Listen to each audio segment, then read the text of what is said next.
Dakbayan sa Sugbo nakabakuna og 25,000 ka mga tao sa unang adlaw sa National Vaccination Days nga gisugdan kagahapong adlaw. Bisan pa man, wa makabot ang gitarget nga 32,000 sa unang adlaw, malaumon ang tagduma sa vaccination. Makabot gihapon ang gidaghanon sa mabakunahan. Nasugatan usab ang pipila ka mga kakulian sa paglusad sa unang adlaw sa bayanihan bakunahan. Aniya ang report.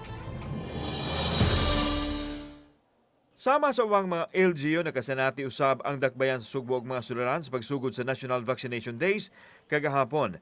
Sama sa kakuwang sa mga syringes, kalangay sa pag-fill up sa mga forms ug ang kakuwang sa mga health workers nga mag-administer sa bakuna. Kinahinungdan nga wa magkabuot sa Cebu City ang 32,000 nga target matag adlaw sa National Vaccination Days.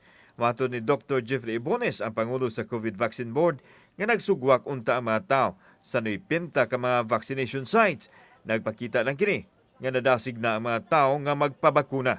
Niabot ang 25,000 plus na pa'y unom ka barangay na wala pa kahatag sa ilahang report. Hinungdan ni Ibones nga ang 32,000 ka mga tao nga target mabakunahan matag adlaw magpabilin bisan og ipaubsan sa nasudnong kagamhanan ang target nationwide.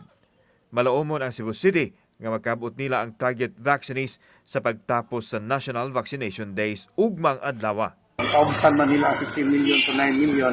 Hopefully, niubos sa ato ang target. But despite na niubos sa itong target, wala pa magunahon na ato ang nangyari is makabakuna tao. Daghan pa. Kung mulapas ka sa atong target, mas mayo. Everybody is going towards the effort of putting all our last breath. That is what I call during basketball.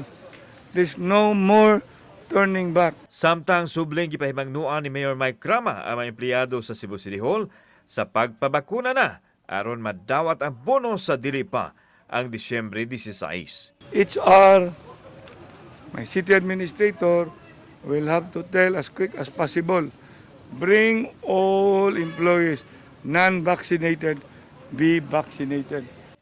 Kauban si Cleofer Lumayag, ako si Alan Domingo. Balitang Bisdak.